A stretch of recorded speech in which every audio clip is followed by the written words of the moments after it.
Welcome to my education.com YouTube channel. तपाईलाई education.com YouTube च्यानलमा स्वागत छ।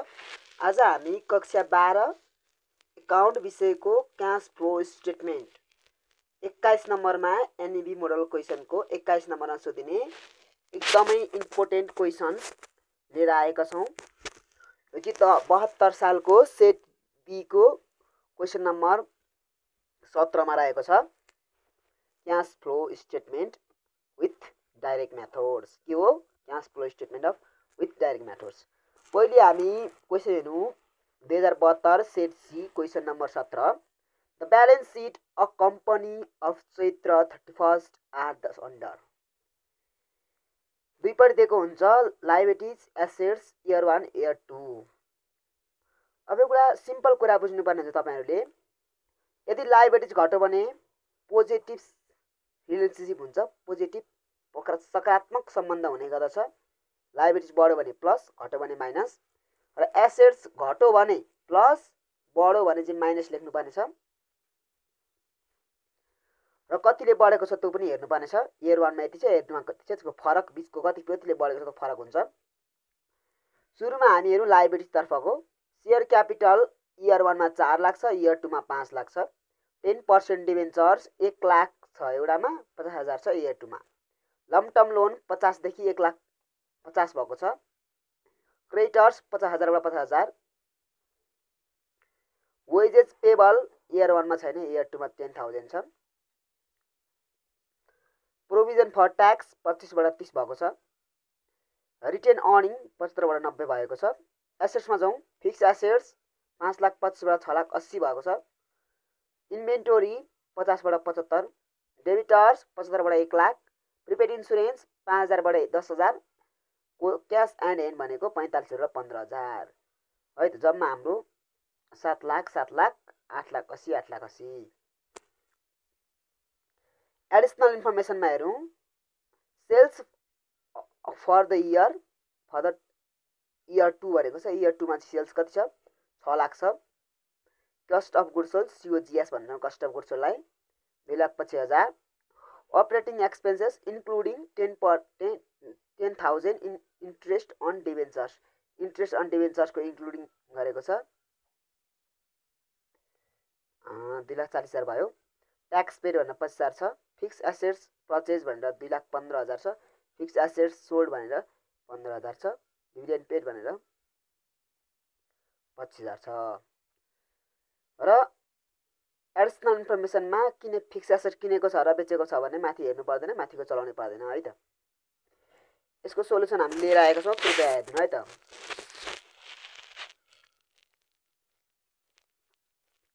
सल्भ बाइ महेश पाठकजीले सल्भ गर्नुभएको छ, सल्भ गरेको छ। सल्भ बाइ 2072 साल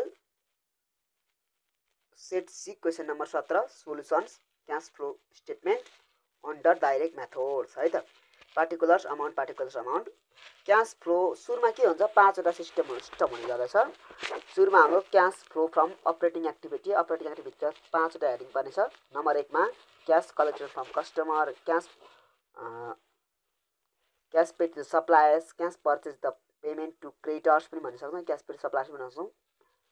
cash paid to employee and others expenses पनि लेख्न सक्छौँ। Payment to employee and others expenses पनि लेख्न सक्छौँ। Payment of interest and tax, payment of हैन इन्ट्रेस्ट पेड पनि लेख्न सक्छौँ, ट्याक्स पेड पनि लेख्न सक्छौँ है त।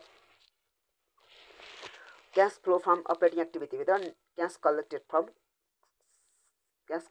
कस्टमर अथवा सेल्स भन्न सक्छौँ। क्याश कलेक्टेड फ्रम कस्टमर अथवा सेल्स भन्न सक्छौँ।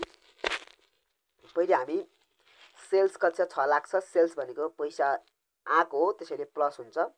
इन्क्रिज इन डेबिटर्स अघि नै भनेको थिएँ सम्पत्ति हो। डेबिटर्स भनेको आसामी, आसामी भनेको सम्पत्ति हो। सम्पत्ति बढ्यो भने के हुन्छ? माइनस हुन्छ भनेको थिएँ, माइनसमा लेख्ने। 6 लाखमा माइनस 25,000 हुँदा 5 लाख 25,000 यो के भयो?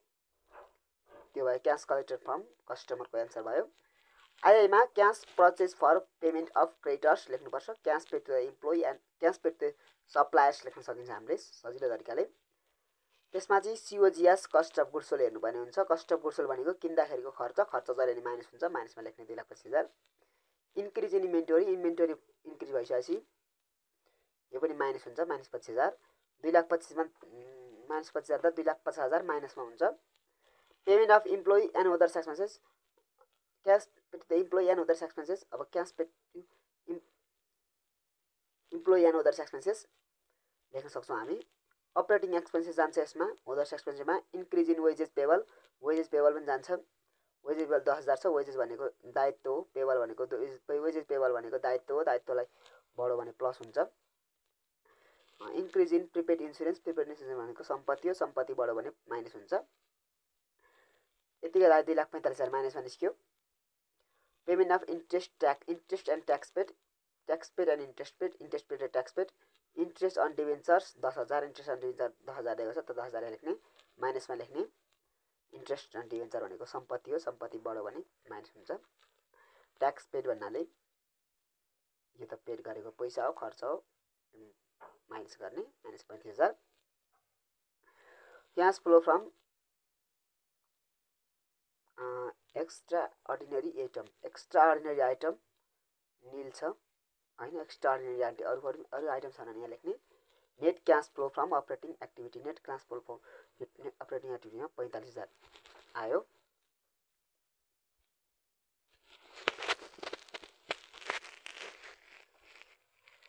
Cash flow from investing activity, B नम्बरमा cash flow from investing activity हुन्छ। क्यास फ्लो फ्रम अपरेटिङ एक्टिभिटीको सक्यो। Cash flow from investing activity अनि फाइनेन्सियल एक्टिभिटी तीनटा हुन्छ। क्यास फ्लो फ्रम इन्भेस्टिङ एक्टिभिटीमा फिक्स एसेट किनेको र बेचेको, यदि माथि छ तल दिएको छ भने माथिको हेर्नु पर्दैन भनेको छु मैले अघि नै। फिक्स एसेट पर्चेज भनेर 2,15,000 दिएको छ। फिक्स एसेट सोल्ड भनेर सेल्स भनेर बेचेको कति 10,000 को छ, कता 2 लाख रुपैयाँ निस्क्यो। Cash flow net cash flow from investing activity यति जान्छ। क्यास फ्लो फ्रम फाइनेन्शियल एक्टिभिटीमा के जान्छ, issue of share capital, issue of share capital 1 lakh, 1 लाखले बढेको छ।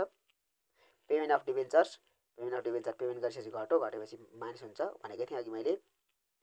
Broking long term loan, long term loan भनेको दायित्व बढो भने घटो भने माइनस हुन्छ, बढो भने प्लस हुन्छ, बढेको छ 1 लाख। डिभिडेन्ड पेड भनेको खर्च हो, खर्च भएपछि खर्च बढेपछि माइनस हुन्छ। Net cash flow from financial activity गर्ने यति हुन्छ। नेट चेन्जिङ इन क्यास गर्ने, ए plus be plus C, minus भने माइनसमा गर्ने, प्लस भने प्लसमा गर्ने। Add opening cash balance, opening cash balance, cash and ब्याङ्कको ओपनिङ क्यास ब्यालेन्स तपाईँले देख्न सक्नुहुन्छ। क्यास एन्ड ब्याङ्कको ओपनिङ भनेको इयर 1 को 45,000 गर्नुपर्ने हुन्छ। 45,000 गरिसकेपछि closing cash balance at bank 45,000, 30,000 मा 45,000 घटाएपछि 15,000 हुन्छ। एन्सर यहाँ हाल्नु 15,000। र कसैले पनि एन्सर चाहिँ दिएको हुन्छ, कहिले नदिन सक्छ, नदिएको अवस्थामा पनि केही छैन, मिलाउँदा सकिन्छ। र closing cash balance at for cash and ब्याङ्कको 15,000 रुपियाँ यहाँ हुन्छ। यसरी तपाईँहरूले cash flow statement using the direct method गर्न सक्नुहुन्छ। हाम्रो च्यानल education.com युट्युब च्यानललाई सब्सक्राइब गर्नु होला, सेयर पनि गर्नु होला, कमेन्ट गर्नु होला। तपाईँले राखेका विषयवस्तु क्वेसनहरू केही छन् भने हामीलाई भन्न सक्नुहुन्छ। हस्त नमस्ते, धन्यवाद। education.com युट्युब च्यानललाई सब्सक्राइब गर्नु होला। Thank you for the watching video.